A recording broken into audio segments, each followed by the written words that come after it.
თქვენ უსმენთ ახალციხის დასრულთა განათლების ცენტრის რადიო ედუსტრიმს. თვალი გვადარნეთ ახალციხის დასრულთა განათლების ცენტრის რადიო ედუსტრიმის YouTube-ისა და Facebook-ის გვერდებზე.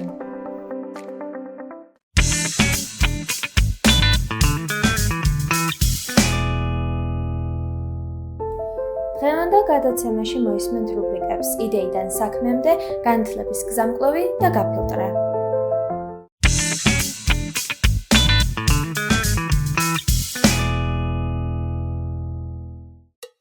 ის რაც დღეს მიუღწეველი გონია, ხოლ შეიძლება შენი წარმატების საწინდარი გახდეს. რუბრიკაში იდეიდან საქმემდე ვსაუბრობთ ადამიანებზე, რომლებმაც მათი იდეა რეალურ საქმედ აქციეს.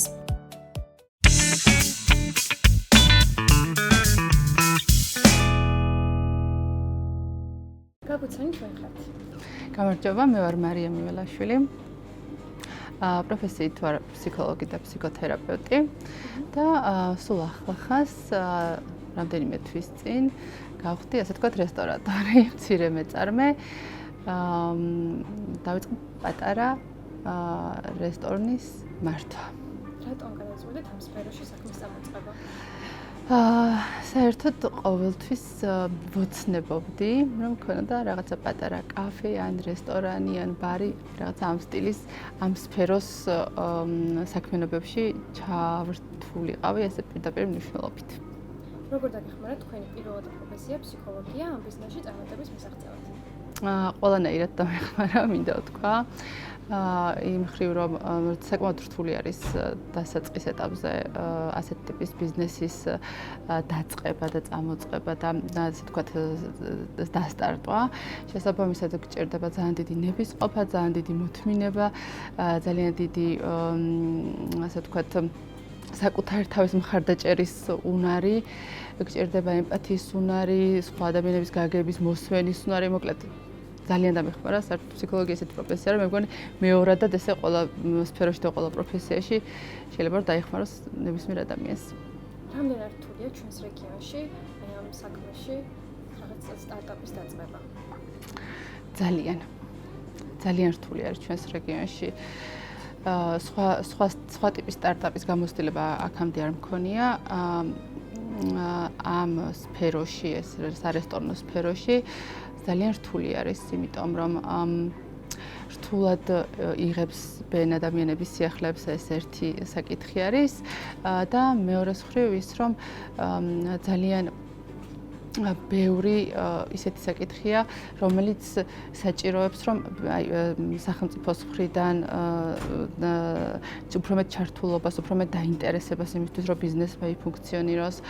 ძალიან ბევრი საკითხია, სადაც სჭირდება დასაწყის ეტაპზე ბიზნეს ხელშეწყობა და მხარდაჭერა და კი არის რაღაც გარკვეული თუნდაც ის რაღაცა, რომ თავიდან რაღაცა მცირე ბიზნესის სტატუსით იწყებდა, ბევრი შეღავათები აქვს ამას, თუმცა მაინც ძალიან ბევრი სირთულე არის ამ მიმართულებით.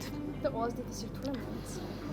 ყველაზე დიდი სირთულე არის ვფიქრობ საზოგადოების ბამდე მიტანა ამბის მიუხედავად იმისა, რომ სოციალური ქსელების ეპოქაში ვცხოვრობ და ძალიან ბევრი არხი გვაქვს ამისთვის, რომ მივიტანოთ ადამიანებამდე ჩვენი სათქმელი, მაინც რთული აღმოჩნდა ჩვენთვის რატომღაც, გარდა მაგისა ამ უშუალოდ ამ ობიექტზე მანამ ჩვენ ვიქირავებდით მანამდე სხვა რესტორანი ფუნქციონირებდა და აი ეს გადასვლა და რაღაცა სხვა ტიპის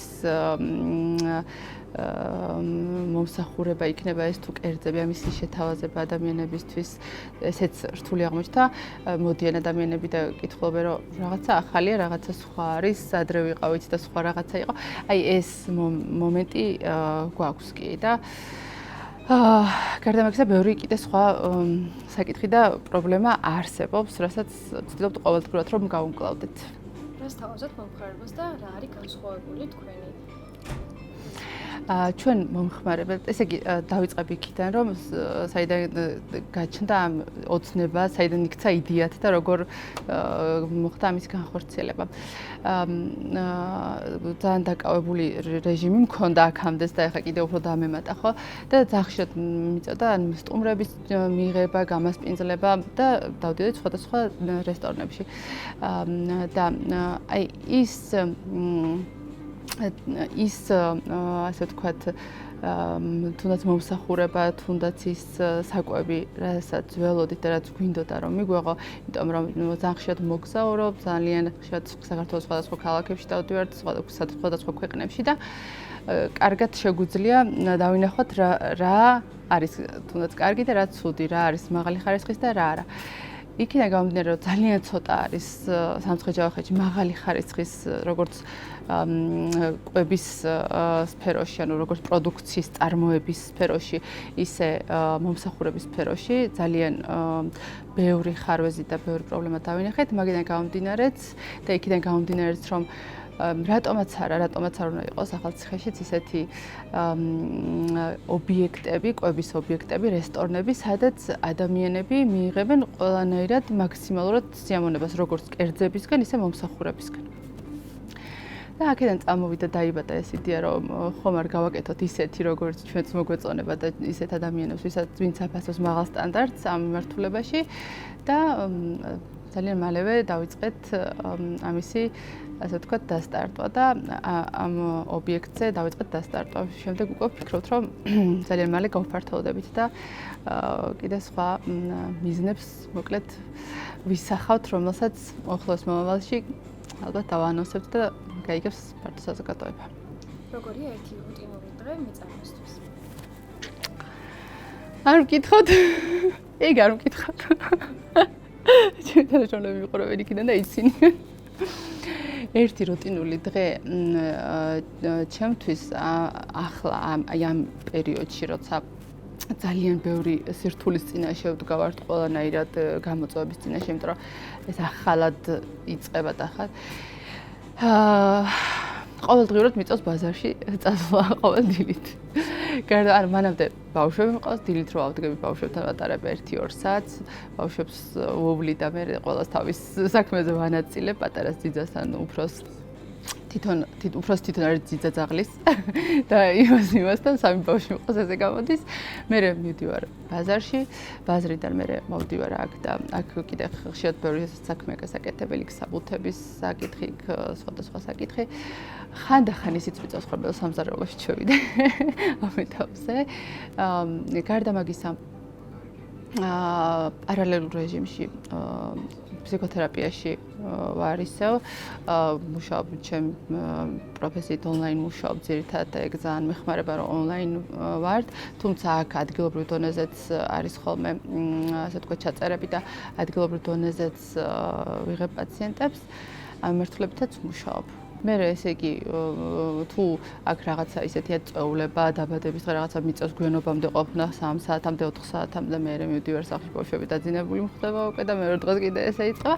თუ არა დავახერხებ რომ ცოტა ადრე გამთავისუფლდე და გავიდე აქედან რესტორნიდან, მაშინ მაგ შემთხვევაში საღამოს ბავშვთან ერთად ვატარებ ხოლმე და ვაძინებ ასე ხომ ცოტა რთულად არის ახლა საქმე, მაგრამ ვფიქრობ, რომ ესეც უნდა იყოს, სხვანაირად არ ვიცი, როგორ უნდა იყოს. სხვანაირად მე ვერ მოვიფიქრე, როგორ უნდა იყოს. რას ურჩევდი სტარტაპებს? სტარტაპებს ურჩევდი, რომ როცა სტარტაპს აქვს დასტარტვის მომენტი და დასტარტვის პროცესი და ეს შეიძლება გაგრძელდეს რაღაც 3 თვიდან 2 წლამდე, ურჩევდი, რომ ამ პერიოდის განმავლობაში ყველა რესურსი მიმართონ და გამოიყენონ იმისთვის, რომ არ გაჩერდნენ, არ დასტოპდნენ. იმიტომ რომ ძალიან ბევრჯერ მქონდა მე პირადად მაგისი სურვილი, რომ მოდი რა ახლა გავჩერდები და დავასრულებ აქ ყველაფერს, მაგრამ გარდა მაგისა, დიდი ისიც აქვს, რა ქვია, დრაივიც აქვს ამ საქმეს, რომ რას ქვია არ გამოვიდეს. შეიძლება პიროვნებაზეც იყოს აქ დამოკიდებული, მაგრამ რას ქვია, რომ რაღაცა არ გამოვიდა ისე როგორც გინდა და ეგ, მაგრამ არის მომენტები, რომ მართლა ხშირად ყოფილა ესეთი მომენტი, რომ არ გამოდის რა და всё უნდა და გავაჩერო ყველაფერი. და არ გამიკეთებია ეგ მithქოს ჩემ თავის რომ ახლა ამ მომენტში ეგ არ უნდა გააკეთო, არ შეიძლება. თან ჩემი პარტნიორი არის ესეთი რომ რო უთხრა რომ ხა აქ უნდა გავჩერდე, მეტყვის რომ შანსია რა, აი შანსია რა. რო უკუდებოდე ამ წელს და წავმაყენებს და ისე გავაგრძელებთ საქმეს. მეც შესაბამისად იმასთან მიმართებაში. ხო და ეგ ძალიან მნიშვნელოვანია რომ არ უნდა გაჩერდე. არ უნდა გაჩერდე და აუცილებლად გამოჩნდება გზები, რითიც ყველა პრობლემას ეტაპობრივად მოვაგვარებთ. ერთ დღეს შეიძლება ყველა პრობლემა ვერ მოვაგვაროთ, მაგრამ ეტაპობრივად ყველა პრობლემის მოგვარება შესაძლებელია. მადლობა თქვენს.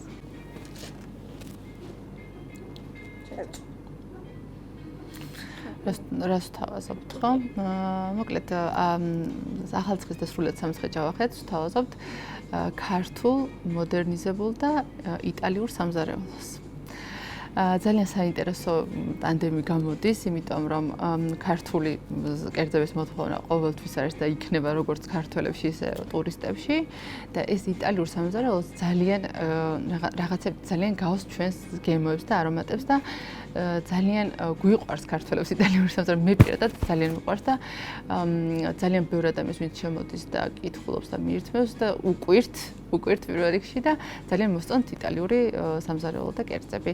თავაზობთ ზღვის პროდუქტების დამზადებულ სხვადასხვა კერძებს, თავაზობთ იტალიურ რიზოტოს, რომელიც სხვაგან მე მგონი არც კეთდება აქ, თავაზობთ პასტებს, იტალიურ პასტებს, თავისი სხვადასხვა, ასე ვთქვათ, соусებით, ეს არის კარბონარას, პასტა კარბონარა, კანელონი და თავაზობთ ზღვის პროდუქტები და 4 ყველით. მოგვაქვს იტალიური ყველი, ასეთი ყველი მოგვაქვს თბილისიდან, ძირითადად მარაგებს ვაკეთებთ თბილისიდან. და რამდენჯერმე იყო ეგეთი სიტუაცია, რომ ხმარება გითხრა მაგალითად კაბაბზე, რომ კაბაბში პური ერევა და ჩვენ არ ურავთ კაბაბში პურს, მე თვითონ პირადად როგორც ვახსენე, სამზარეულოში ხშირად მიწევს ყოფნა და არანაირი პურს არ ურავთ მაგალითად კაბაბში. მე სახში ურავდი ხოლმე და შეფს ვეკითხები, რომ პურს არ ურავ, ანუ რაღაცა წვანილებს რო ჩამოატარებ, პური არ უნდა და არ უნდა პური. ხო, რაც კეთდება მაგალითად ხაჭაპურებდა ის ყველით, ხო?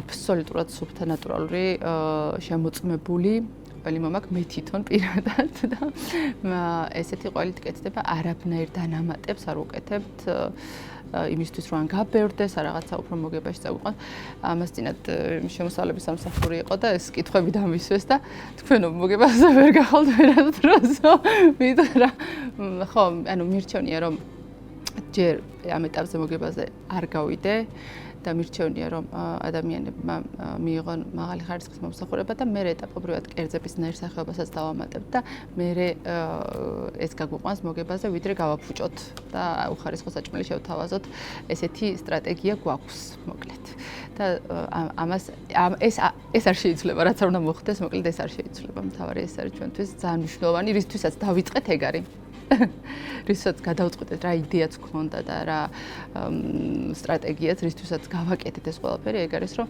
ჯანსაღი საჭმელი გვინდა რომ ჩვენს ვჭამოთ და სხვებსაც ვაჭამოთ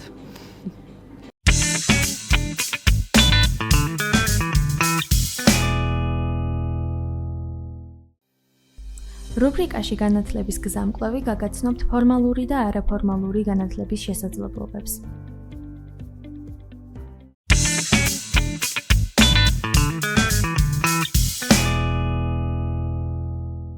დღეს ჩვენ ვიმყოფებით ევროკავშირის მიერ მხარდაჭერილ მედიატურზე, ეს არის ორდღიანი მედიატური, რომელიც სამცხე-ჯავახეთში და ქვემო ქართლში იქნება ორგანიზებული. პროექტის ფარგლებში, რომელიც ასევე ევროკავშირის მიერ არის მხარდაჭერილი, სამოქალაქო საზოგადოების გაძლიერება, ინკლუზიური პოსტ-კოვიდ მწვანე აღდგენისათვის. პროექტი 2022 წელს დაიწყო. ორივე რეგიონში მიმდინარეობს 2025 წლის ბოლოს დასრულდება და მიზნად ისახავდა სამოქალაქო სექტორის გაძლიერებას სოციალური სერვისებზე ხელმისაწვდომობის გაუმჯობესების მიზნით. რამდენიმე კომპონენტისგან შედგებოდა პროექტი. ერთი კომპონენტი იყო სამოქალაქო სექტორის გაძლიერება და ეს სამოქალაქო სექტორი ფართო კუთხით იყო აღებული, არა მხოლოდ სამოქალაქო სექტორის წარმომადგენლები, არამედ ასევე ახალგაზრდების, ქალების გაძლიერება მოიაზრებოდა, როგორც თემატური ინფორმაციის მიწოდების კუთხით, ასევე ვაძლევდით მათ შესაძლებლობას ადგილებზე განეხორციელებინათ ინიციატივები, რომლებიც ადგილობრივი პრობლემების გადაჭრაზე იქნებოდა ორიენტირებული. მეორე კომპონენტი მოიაზრებდა გარკვეული ტიპის მექანიზმების შექმნას, რომელიც დიალოგს შეუწყობდა ხელს, რათა სოციალურ სერვისების სექტორში არსებული პრობლემების გადაჭრა მომხდარიყო ერთობლივად თანამონაწილეობრივი მიდგომებით. ამ კომპონენტის ფარგლებში შემუშავდა 5 სოციალური სერვისი 2 რეგიონის ფარგლებში და ეს სერვისები, ასე ვთქვათ, დაფინანსებულია ამ ეტაპზე მუნიციპალიტეტების, სამიზნე მუნიციპალიტეტების მიერ და სხვადასხვა ეტაპზეა განვითარების. მესამე კომპონენტი იყო ფინანსური მექანიზმები, ეგრეთ წოდებული საგრანტო კომპონენტი, რომელიც მიზნად ისახავდა უშუალოდ ადგილებზე სხვადასხვა ტიპის ინტერვენციების განხორციელებას იმისათვის, რათა სხვადასხვა პრობლემები, რომელიც სოციალურ სერვისებზე იყო ორიენტირებული იქნებოდა ეს ხარისხთან დაკავშირებით თუ ხელმისაწვდომობის კუთხით მათი გადაჭრა მომხდარიყო. დღევანდელი მედიატური ემსახურება მიზნად სწორედ იმას, რომ ადგილებზე რა ინიციატივებიც იქნა განხორციელებული და დაახლოებით 20-მდე ასე ეგრეთ წოდებული საგრანტო ინიციატივა იყო განხორციელებული და მათი ასე ვთქვათ გაშუქება გვინდა მედიის საშუალებით. დღეს როგორც არასდროს ყველაზე მნიშვნელოვანია ვაჩვენოთ რა ინიციატივები და რა კონკრეტული პრობლემების გადაჭრა ხდება ევროკავშირის მხარდაჭერით. აქ არის საუბარი ისეთ პრობლემებზე და ისეთ პროექტებზე, როგორიც არის 60+ ადამიანებისათვის დღის ცენტრის შექმნა ახალციხის მუნიციპალიტეტში, რომელიც ხანდაზმულ პირებს საშუალებას აძლევს სოციუმში ინტეგრირდნენ და მიიღონ სხვადასხვა ტიპის მხარდაჭერა, იქნება ეს ფსიქოლოგიური თუ იურიდიული მხარდაჭერა და ასევე თავისი ასაკის ხალხთან ჰქონდეთ შესაძლებლობა იურთიერთონ და იყვნენ სოციალურად აქტიურები. ასევე ახალციხის მუნიციპალიტეტში განხორციელდა ისეთი პროექტი, რომელიც მიმართულია აუტიზმის დროულ იდენტიფიცირებაზე. 22 ბაღის 50 პერსონალი იყო გადამზადებული იმისათვის, რათა მათ ჰქონოდათ ინფორმაცია აუტიზმის ადრეული ნიშნების ამოცნობაზე და ამ ტიპის ბავშვებთან მუშაობაზე და რაც მთავარია ზოგადად აუტიზმის მიმართ სპექტრის მოხსნაზე. ძალიან ბევრი მუშაობა ჩატარდა პროექტის ფარგლებში მშობლებთან ამ მიმართულებით. ასევე მოხდა ამ 22 ბაღის აღჭურვა სპეციალური სათამაშოებით, რაც შესაძლებლობას მისცემს პედაგოგებს სწორედ იმუშაონ აუტიზმის სპექტრის მქონე ბავშვებთან. მესამე პროექტი ეს იყო გამოყენებით ქცევის თერაპიაზე დაფუძნებული სერვისის ეფექტიანობის გაზრდა. აქაც მშობლებთან მიმდინარეობდა აქტიური მუშაობა. ბენეფიციარებისათვის შეიქმნა ინდივიდუალური განვითარების გეგმები, რომელთა მიხედვით ხდებოდა მათთან მუშაობა, პერიოდული შეფასება და გეგმების გადახედვა და ადგილზე რაც მნიშვნელოვანია გადამზადა სუპერვაიზერი და ადგილზე ბენეფიციარები შეძლებენ ამ ტიპის ABA თერაპიის ეფექტიანი სერვისის მიღებას.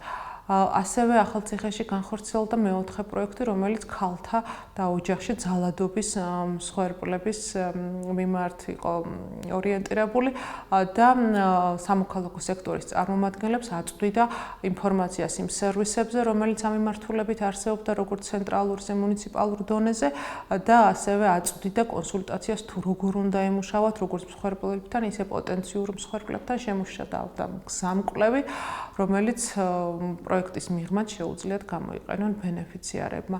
ქვემო ქართლშიც საკმაოდ საინტერესო პროექტები განხორციელდა, როგორიც არის მაგალითად ქალთა ეკონომიკური გაძლიერება, პერსონალური ასისტენტების გადამზადება, ასევე ადრეული განვითარების შესახებ ინფორმაციის მიწოდება როგორც მშობლებისთვის, ისე პედაგოგებისთვის. ასევე ერთ-ერთი საინტერესო პროექტია მარნეულის მუნიციპალიტეტში საკვირაო სკოლის გახსნა, რომელიც საშუალებას მისცემს მუნიციპალიტეტში მცხოვრებ 6-7 წლის ეთნიკური უმცირესობის წარმომადგენელ ბავშვებს ქართული ენა შეისწავლონ როგორც მშობლიური ენა და ასევე ეს სკოლა ხელს შეუწყობს მათ სკოლისთვის მზაობის კუთხით სპეციალური მუშაობა იქნება ამ მიმართულებით იქ წარმართული. პროექტი მნიშვნელოვანი იყო რეგიონისთვის ორი მიმართულებით. ერთია რომ ახალი სერვისები შეიქმნა, რომლებიც ადგილებზე იყო საჭიროება, მაგრამ არ არსებობდა, მაგალითად 60+ ცენტრი და მეორეს მხრივ არსებობდა სერვისი, მაგრამ სერვისზე არ იყო ინფორმაცია ადგილობრივ მოსახლეობაში, განსაკუთრებით ეთნიკური უმცირესობების წარმომადგენლებში. პროექტი აი ამ მიმართულებით მუშაობდა. შექმნა ახალი სერვისები ადგილებზე, რაც ყველაზე მნიშვნელოვანია, იმიტომ რიგ შემთხვევაში შეიძლება სერვისი იყოს, მაგრამ იყოს დედაქალაქში, დიდ ქალაქებში და როდესაც მსგავსი სერვისი სჭირდება ადგილზე სოფლის მცხოვრებს, მას ადგილზე უნდა ქონდეს ამ სერვისის მიღების საშუალება. ჩვენ შევქმნით სწორედ ესეთი კერები, შევქმნით ცენტრები, რომელიც საშუალებას მისცემს ბენეფიციერებს ადგილებზე მიიღონ სერვისები. და მიუხედავად იმისა, რომ პროექტი 2025 წელს სრულდება, რამდენიმე პროექტი გვაქვს ისეთი, რომელიც შემდგომშიც გააგრძელებს ფუნქციონირებას. მაგალითად 60+ ცენტრი. მის ბაზაზე შეიქმნება სოციალური საწარმო და იგივე სერვისის მიწოდებას ბენეფიციერებისათვის პროექტის შემდგომაც გააგრძელებს. იგივე ჩვენ ვახსენებთ ეს აუტიზმის სპექტრის მიმართულებით სკოლებში მუშაობა, ეს ინფორმაცია და ცოდნა უკვე და კომპეტენცია ბაღის მასწავლებლებს აქვთ და ამ მიმართულებით ისინი ჩვენ შემდგომაც დამოუკიდებლად გააგრძელებენ მუშაობას. ანუ ასე ვთქვათ, ევროკავშირმა საფუძველი ჩაუყარა ახალ სერვისებზე ხელმისაწვდომობის გაუმჯობესება, სადაც სიცარიელე იყო, ის სიცარიელები ამოავსო და ეხლა უკვე შემდგომში შეძლებენ უკვე სერვისის მიმწოდებლები ხარისხიანი სერვისის მიწოდებას. პროექტს სამწუხაროდ ძალიან რთულ პერიოდში მოუწია მუშაობა. ბევრი ისეთი კანონი იყო მიღებული, რომელმაც გარკვეული ტიპის შეზღუდვები დაუწესა პროექტს. მე ვახსენე, რომ რამდენიმე სერვისი ჩვენ შევქმნით მუნიციპალიტეტებთან თანამშრომლობით. სამწუხაროდ შექმნილმა სიტუაციამ არ მოგცა საშუალება, რომ მუნიციპალიტეტებს დავხმარებოდით უკვე ამ შექმნილი სერვისების განხორციელება შექმნილი სიტუაციიდან გამომდინარე. ასევე პრობლემა იყო ის, რომ რამდენიმე კანონი რაც მიიღო მთავრობამ, პარტნიორი დაგვაკარგინა. თავიდან პროექტი 4 ორგანიზაციის მიერ ხორციელდებოდა და დღეს მხოლოდ 2 ორგანიზაცია ახორციელებს.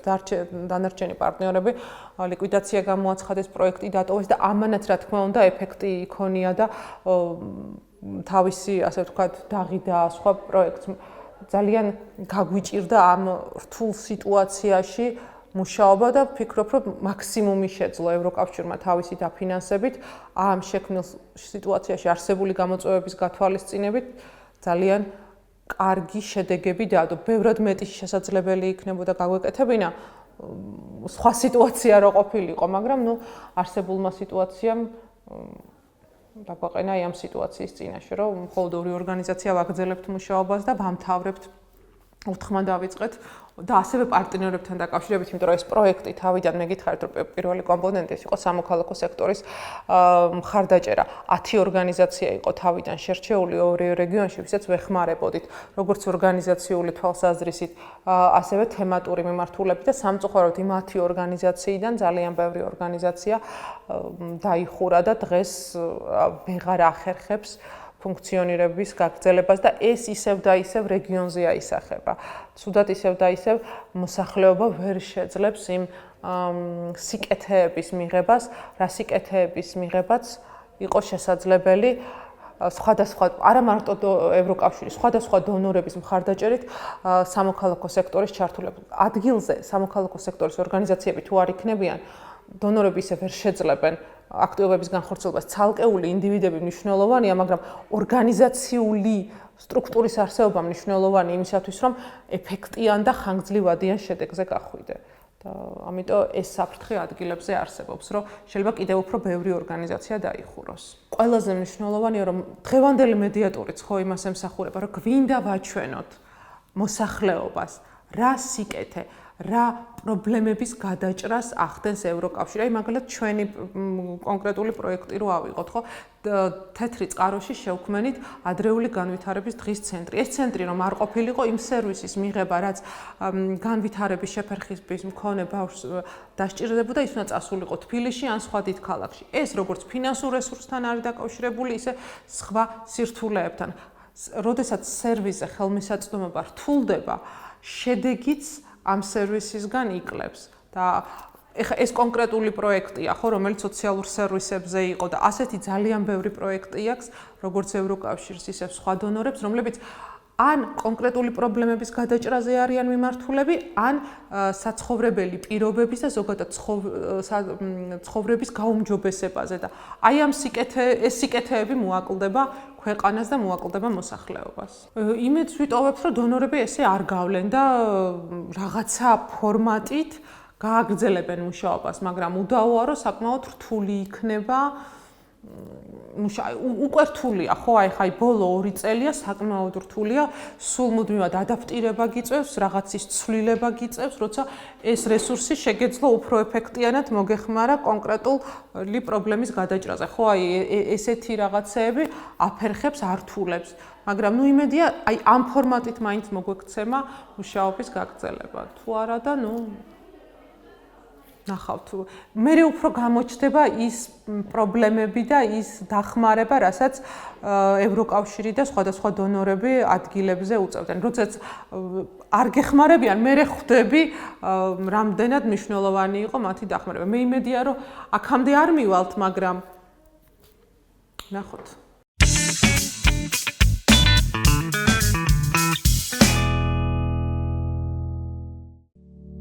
რა გავლენას ახდენს ჩვენზე მედია? როგორ უნდა გავარჩიოთ სწორი და ცრუ ინფორმაცია? რას ნიშნავს იყო მედია წიგნიერი? ამ და მსგავს სხვა თემებზე ვისაუბრებთ რუბრიკაში გაფილტრე.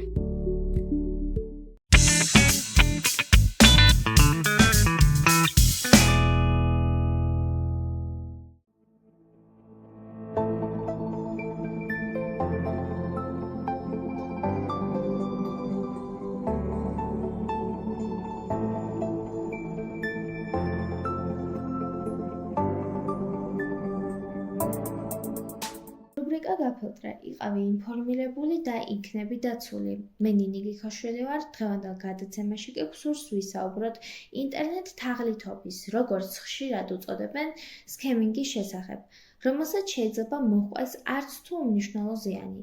დროის ხარჯვა, ემოციური დაძაბულობა, ფინანსური დანაკარგი, პირადი ინფორმაციის გამჟღავნება და მუდმივი დაუცველობის შეგრძნება.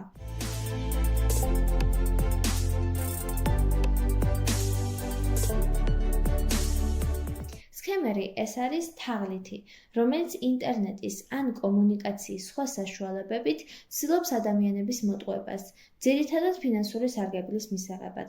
მისი მიზანია ადამიანი მიიყვანოს იმ მდგომარეობამდე, რომ მან საკუთარი ნებით გაუმხილოს პირადი ან ფინანსური ინფორმაცია, ან პირდაპირ გადაუხადოს თანხა. თაღლითობის ერთ-ერთ ყველაზე გავრცელებულ ფორმას ფიშინგი წარმოადგენს, რომლის მიზანი სწორედ პირადი და ფინანსური ინფორმაციების მოტყუებით მოპოვებაა.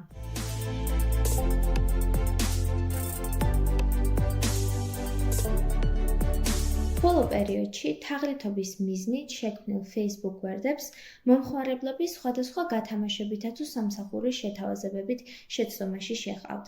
თაღლითები ქმნიან ყალბ Facebook გვერდებს, რომელიც რეალური კომპანიის გვერდებს გავს. იყენებენ მის ლოგოს და ინფორმაციას, რათა მომხმარებლებს ნდობა გაუჩინონ. შემდეგ კი ცრუ გათამაშებებით ცდილობენ მათ მოტყუებას. თითქოს მათ ძალიან დაბალ ფასად შეუძლიათ პროდუქტის შეძენა. ამის შემდეგ მომხმარებლებს თავაზობენ შეკვეთის განთავსებას ან გათამაშებაში მონაწილეობის მიღებას.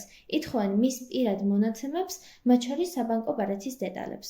საბოლოოდ შესაძლებელია, რომ ბარათიდან თანხა ჩამოგაჭრან ან მიღებული ინფორმაცია სხვადასხვა დანიშნულებისთვის გამოიყენონ.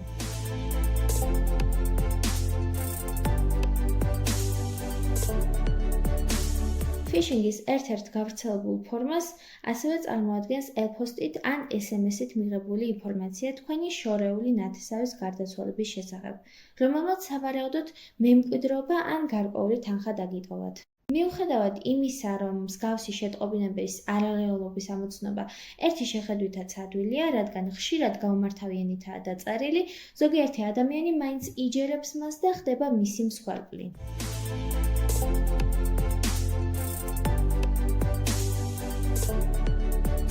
თაღლითობის მაგალითია ასევე შეტყობინება, რომელსაც ღებულობთ ელფოსტაზე ან SMS-ით, იმის თაობაზე, რომ თქვენ მოიგეთ ლატარია, ან თქვენი ანგარიში დაბლოკილია. თანხის მისაღებად ან ანგარიშიდან ბლოკის მოსახსნელად მითითებულ ბმულზე შესვლას გთხოვენ, სადაც უნდა შეიყვანოთ პირადი და საბანკო მონაცემები.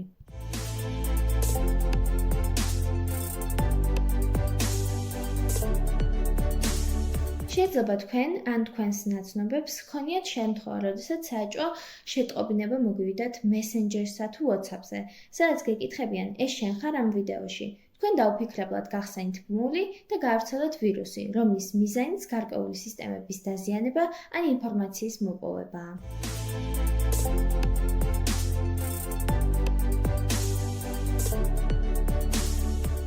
სოციალურ ქსელებში ან მესენჯერში ხშირად შეგხვდებათ მაღალანაზღაურებადი დისტანციური სამსახურის შეთავაზება, რომლის დასაწყებადაც ითხოვენ რეგისტრაციის საფასურს ან პირად დოკუმენტაციას. ასეთი სამუშაო რეალურად არ არსებობს და თუ თქვენ მიყევით მათ ინსტრუქციებს, არსებობს საფრთხე, რომ დააკარგოთ თანხა.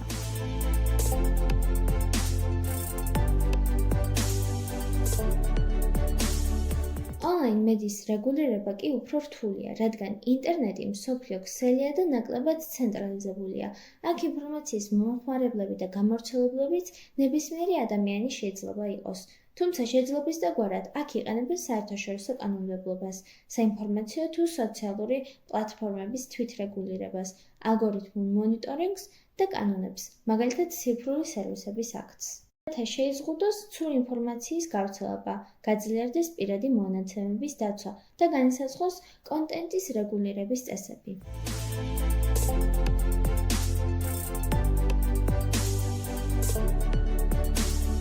მედიის მთავარ გამოწვევას დღეს ბალანსის მოძებნა, სიტყვის თავისუფლება და პასუხისმგებლობა წარმოადგენს. აქვე გვინდა გავიხსენოთ ეგრეთ წოდებული clickbait-ი. თაღლითები ქმნიან მიმზიდველ სათაურებს, რომლებიც გპირდებიან ფულს, საჩუქრებს ან გათამაშებებს. მაგალითად, მოიგეთ მილიონი ლარი დღესვე, ან უფასო ტექნიკა მხოლოდ დღეს. ამ ბმულებზე გადასვლის შემდეგ ან პირად ინფორმაციას მოითხოვენ, ან ვირუსულ ფაილებს აგზავნიან. Clickbaits იყენებენ ისინიც, ვისაც სურთ მათი გვერდის ვიზიტორთა რაოდენობის გაზრდა.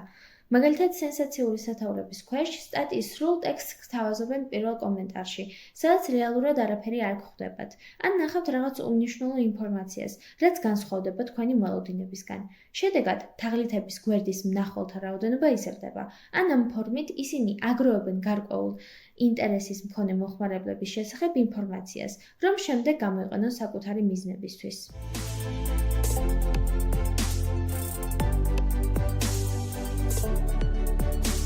და როგორ დავიცვათ თავი, ამაში კი დაგვეხმარება ქვემოთ ჩამოთვლილი რჩევები. ყოველთვის გადაამოწმეთ ინფორმაცია ოფიციალურ ვებსაიტებზე და სანდო წყაროებში. არასდროს შეიყვანოთ საბანკო ან პირადი მონაცემების საეჭვო ბმულზე. ყურადღება მიაქციეთ გვერდების შექმნის თარიღს და გამომწერების რაოდენობას. თაღლითური გვერდები ხშირად ახალი შექმნილია და ცოტა გამომწერი ჰყავს. არ გახსნათ უცნობი ფაილები ან ბმულები ელფოსტაზე ან მესენჯერში. გამოიყენეთ ძლიერი პაროლები, ასევე დააყენეთ ანტივირუსი და განაახლეთ სისტემები. თუ უკვე შეიყვანეთ პირადი ინფორმაცია ყალბ ვებგვერდზე, დაუყოვნებლივ დაბლოკეთ თქვენი საბანკო ბარათი და დაუკავშირდით ბანკს.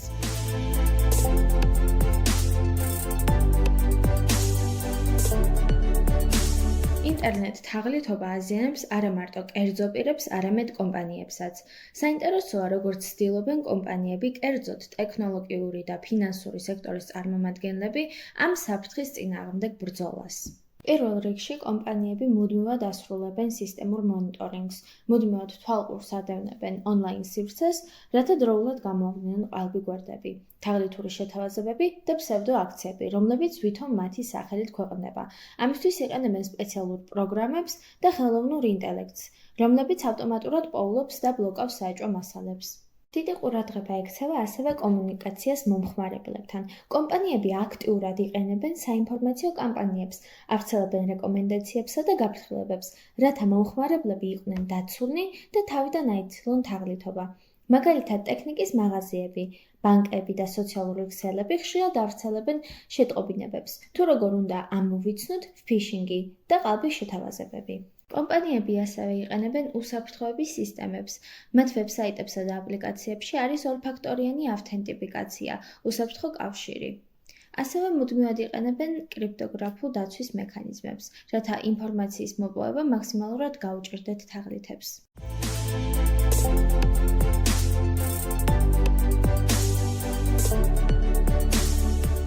ფინანსურ ორგანიზაციებს, მაგალითად ბანკებს, აქვთ თაღლითობის ამოცნობის სისტემები, რომლებიც რეალურ დროში ამოწმებენ ტრანზაქციებს, ამოიცნობენ საჭმელ მოქმედებებს და საჭიროების შემთხვევაში დაბლოკავენ ტრანზაქციას, ან დამატებითი იდენტიფიკაციას ითხოვენ. ამ მეთოდებით კომპანიები ცდილობენ მაქსიმალურად დაიცვან მომხმარებლები და შეამცირონ თაღლითობის გავრცელება. ჩვენი გადაცემის თემა სულ ეს იყო, მე კი დაგემშვიდობებით. მადლობა მოსმენისთვის.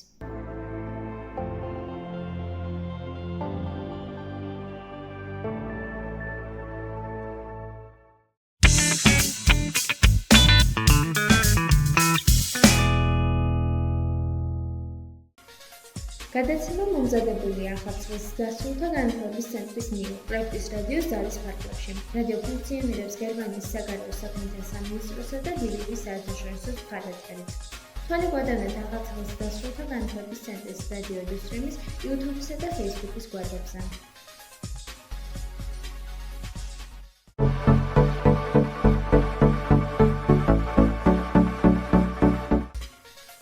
გადაცემა მომზადებულია ახალწლის დასრულთა განათლების ცენტრის მიერ, პროექტის რადიოს ძალის ფარგლებში. რადიო ფუნქციონირებს გერმანიის საგარეო საქმეთა სამინისტროსა და დილების საერთაშორისო მხარდაჭერით. თვალე გვადევნებთ ახალწლის დასრულთა განათლების ცენტრის რადიო ილუსტრიმის YouTube-ისა და Facebook-ის გვერდებზე.